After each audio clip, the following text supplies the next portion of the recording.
ये साल था 1896 का और दिन था जन्माष्टमी का दूसरा दिन, जब कलकत्ता में वैष्णव संप्रदाय को मानने वाले गौर मोहन और रजनी रे के घर अभय चरण का जन्म हुआ था।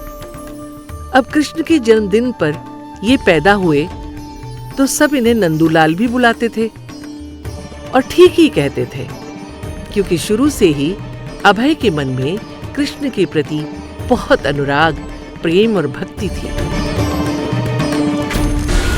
गांधी जी के असहयोग आंदोलन के ये हिस्सा भी रहे थे। इसी कारण ब्रिटिश के विरोध के चलते इन्होंने कलकत्ता स्कॉटिश कॉलेज की डिग्री लेने से भी मना कर दिया।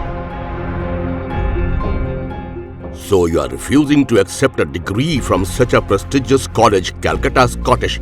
Why? I'm not refusing, but yes, you can say I'm not accepting it. Why are you doing this? Influenced by Mr. Gandhi? I have my own mind, sir. While I'm certainly influenced by Gandhi ji, but he's not my idol. Can we understand that you hate us? I don't hate you people, sir, but I respect my country's honor. If you were not going to take the degree, why did you study then? I studied to gain knowledge. What's the need for a certificate for that? तुमने गांधी के असहयोग आंदोलन से स्वयं को क्यों अलग कर लिया? क्योंकि वो मेरा रास्ता नहीं है। गांधी जो कर रहे हैं अच्छा कर रहे हैं और मैं उनका समर्थन भी करता हूं। ना करता तो कॉलेज की डिग्री लेने से मना ना कर देता। पर तुम इतना बेचैन क्यों हो? इस उलझन का कारण क्या है? अपनी पत्नी से बहुत दुखी हो गया हूं, उससे मुक्त होना चाहता हूं। मुक्ति तो तुम्हारे भीतर ही है, जो आज नहीं तो कल तुम्हें मिल ही जाएगी। पर उसके लिए जरूरी है कि तुम अपने भीतर की क्रांति को होने दो। और रही बात तुम्हारी पत्नी की, तो उसकी दी हुई वेदना अगर तुम्हें कृष्णा से और जोड़ रही है तो वो सहयोगी ही हुई ना। अब जैसे भी बन पड़े निभाओ इस विवाह को। वैसे मैं बता दूं कि तुम्हारा एक और विवाह होना बाकी है। मेरा एक और विवाह? ये कैसे संभव है स्वामी जी? समय आने पर जरूर होगा तुम्हारा विवाह, मुझे पता है, लेकिन उस विवाह में तुम पत्नी होगे। मेरा एक और विवाह होगा और मैं पत्नी बनूंगा? आप क्या कह रहे हैं? मेरी कुछ समझ में नहीं आ रहा स्वामी जी। मैं अगर पत्नी बनूंगा तो मेरा पति कौन होगा? कौन हो सकता है अभय, सिवाय उस सच्चिदानंद प्रभु कृष्णा के। स्वामी जी ने कहा है कि एक न एक दिन मेरा आपसे विवाह होगा। और जो विवाह हो रखा है उसका क्या? ये सब जो आप नाटक नौटंकी करते रहते हैं ना, उससे क्या मिलता है? उससे जो मिलता है वो तुम नहीं समझ सकोगी राधा। और ये मेरा और प्रभु कृष्णा का संबंध है। तुम क्यों आ जाती हो हर बार इसमें? क्योंकि आपकी पत्नी हूँ, इसलिए आ जाती हूँ बीच में। अधिकार रखती हूँ कि आपको कोई मूर्खता ना करने दूं। मेरी कृष्ण भक्ति मेरी मूर्खता है? अरे सिर्फ मूर्खता ही नहीं, पागलपन भी है। और स्वयं को समझते क्या है आप? मीराबाई? मीरा का कुछ अंश भी बन जाऊं तो अपने आप को धन्य समझूंगा। मीरा राजमहलों में रहती थी, धन की कोई चिंता नहीं थी उनको। धन के अभाव में गृहस्थी चलानी पड़े तो कितना कठिन होता है, कुछ पता है? परिवार के पालन पोषण में अभय ने कोई कमी न छोड़ी। कभी उन्होंने नौकरी की तो कभी व्यापार, कभी असफल हुए तो कभी सफल, लेकिन जी जान से परिश्रम करते रहे ताकि पत्नी और अपने 5 बच्चों के खर्च में कोई कमी न रह जाए।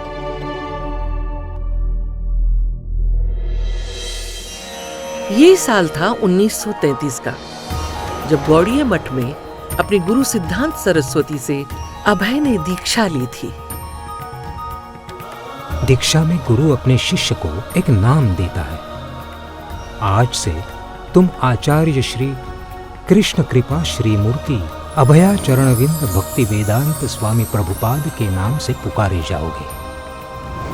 गुरुजी, दीक्षा के अंत में शिष्य अपने गुरु को दक्षिणा भी देता है। जो दक्षिणा मैं मांगूंगा दे सकोगे मुझे? आप कह के देखिए। प्रभु श्री कृष्ण की भक्ति धारा, हमारे धार्मिक ग्रंथ और भगवत गीता का संदेश पूरे संसार में फैला दो। बोलो, कर सकोगे? कर सकोगे तो मैं समझूंगा कि मुझे मेरी दक्षिणा मिल गई। मुझ पर परिवार की जिम्मेदारियां बहुत हैं स्वामी जी। नहीं जानता कि आपकी इस दक्षिणा का कर्ज कभी उतार भी सकूंगा या नहीं। मैं हमेशा तुम्हारे साथ रहूंगा प्रभुपाद, इस शरीर के साथ भी और इस शरीर के बिना भी। मेरी दक्षिणा तुम पर कर्ज रहेगा, ये मत भूलना तुम। और इसके 4 वर्षों के बाद ही यानी 1937 में स्वामी सिद्धांत सरस्वती इस दुनिया से विदा हो गए। मैं हमेशा तुम्हारे साथ रहूंगा प्रभुपाद, इस शरीर के साथ भी और इस शरीर के बिना भी।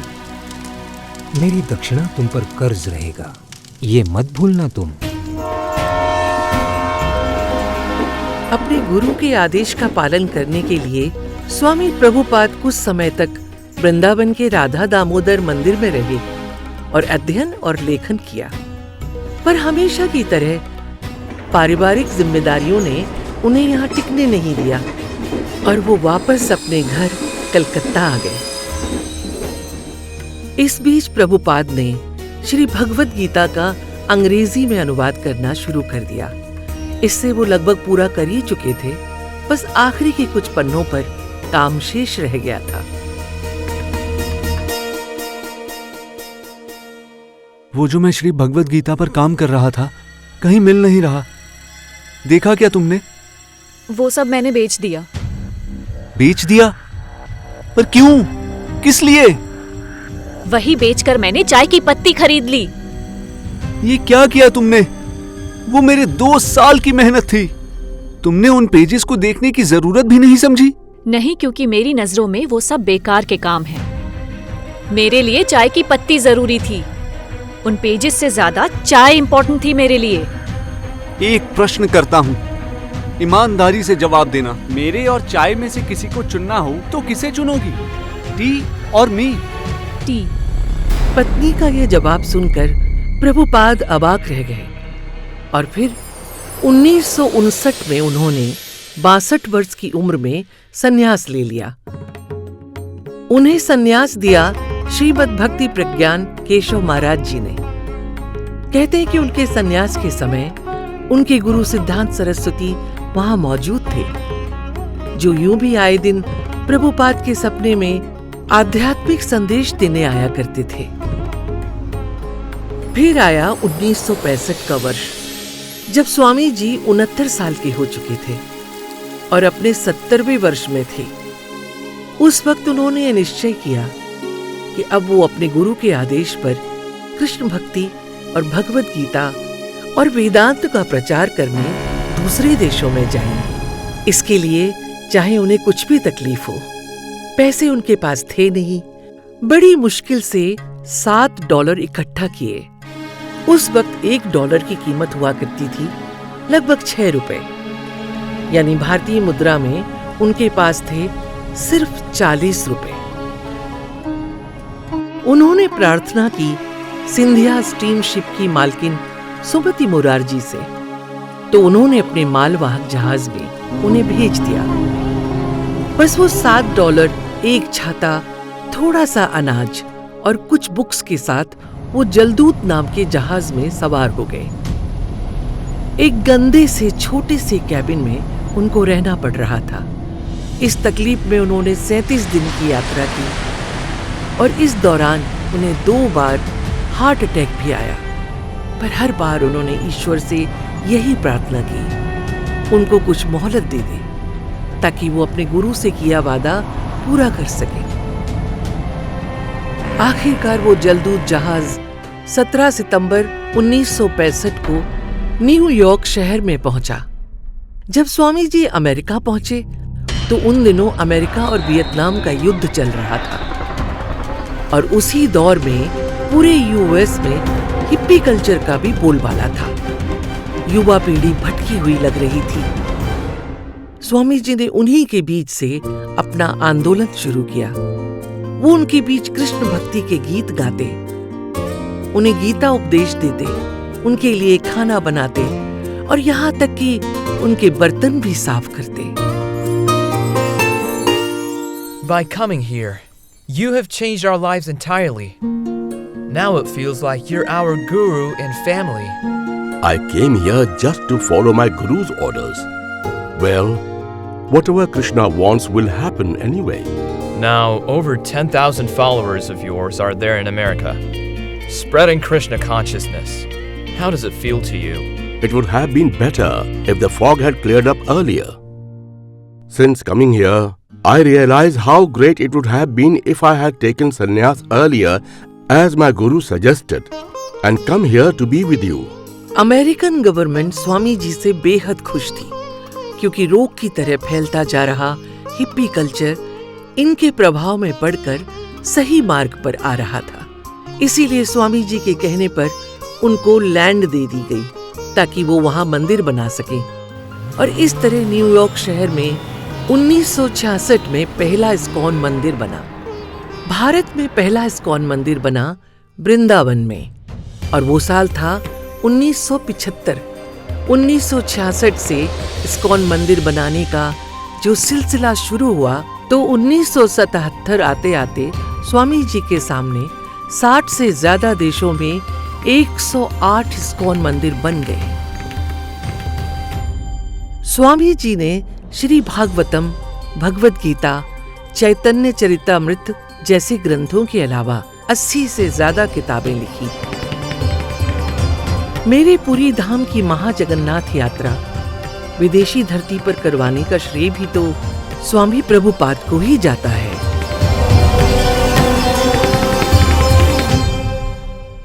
ऐसा हम सब ने सुना है कि आपके गुरु हमेशा आए दिन आपसे सपने में आकर मिलते रहते हैं। हाँ, ये सच है। क्या आप भी हमारे साथ हमेशा रहेंगे स्वामी जी? मेरा रहना या न रहना मेरे ऊपर नहीं, तुम्हारे ऊपर निर्भर है। मेरे गुरु मेरे सपनों में हमेशा आते हैं, क्योंकि मैं ऐसा चाहता हूं। मैं उनको बुलाता हूं। तुम भी मुझे अपने आप से दूर न करना। मैं कहीं नहीं जाऊंगा तुम्हें छोड़कर। स्वामी जी, एक बात आपसे जरूर पूछना चाहूंगा। आपकी टीचिंग्स किसी भी दूसरे गुरु की अपेक्षा इतनी सरल क्यों है? क्योंकि विद्वता और जटिलता में नहीं, सरलता में प्रभु विराजते हैं। मेरी बस यही टीचिंग हमेशा याद रखना। सरलता, समर्पण और सेवा भाव। स्वामी जी की भक्ति, जप नाम और सेवा भाव का ही ये परिणाम है कि आज फूड फॉर लाइफ प्रोग्राम के तहत 14 लाख बच्चों को फ्री खाना दिया जाता है। भक्ति वेदांत हॉस्पिटल्स, स्कूल्स, चैरिटेबल ट्रस्ट जिस प्रकार से पूरे विश्व में काम कर रहे हैं, वो अपने आप में अद्भुत है। आज विश्व में 150 से भी ज्यादा देशों में 1000 से भी ज्यादा इस्कॉन मंदिर हैं। कहा था ना मैंने, कृष्णा से तुम्हारा विवाह होगा। देखो हो गया ना। तुम्हारा वचन, तुम्हारी दक्षिणा पूरी हुई प्रभुपाद। तुम्हारे सारे कार्य मेरे सर आंखों पे। अब क्या शेष रह गया है गुरुदेव? कुछ नहीं। अब कृष्णा से मिलने का, उनके साथ रहने का समय आ गया है प्रभुपाद। अब विदाई। 14 नवंबर 1977 का दिन, जब स्वामी प्रभुपाद वृंदावन में अपने शिष्यों से घिरे हुए थे, उन्होंने कहा कि वो अब इस शरीर में नहीं रहेंगे, लेकिन अशरीरी रूप में वो सभी कृष्ण भक्तों के साथ हैं। उन्होंने सबसे कहा कि उनके जाने के बाद वो कृष्ण चेतना भाव और कृष्ण भक्ति धारा को निरंतर आगे बढ़ाते रहें। ऐसा कहकर उन्होंने अपनी भौतिक उपस्थिति को समाप्त कर लिया और निर्वाण को प्राप्त हो गए। स्वामी प्रभुपाद के 2 समाधि स्थल हैं। एक तो वृंदावन में, जहां उन्होंने अपने भौतिक शरीर का त्याग किया था, जो कि कृष्ण बलराम मंदिर के सामने बनी है, और दूसरी समाधि है मायापुर में, जिसे पुष्प समाधि कहा जाता है। यहाँ उनकी आदमकद पीतल की मूर्ति है और उसकी दिन रात पूजा की जाती है और लोग उनके दर्शनों के लिए आते हैं। ये थी मेरी एक महान धरोहर श्रील स्वामी प्रभुपाद के रूप में। अगली बार आपको मिलवाऊंगी एक और धरोहर से।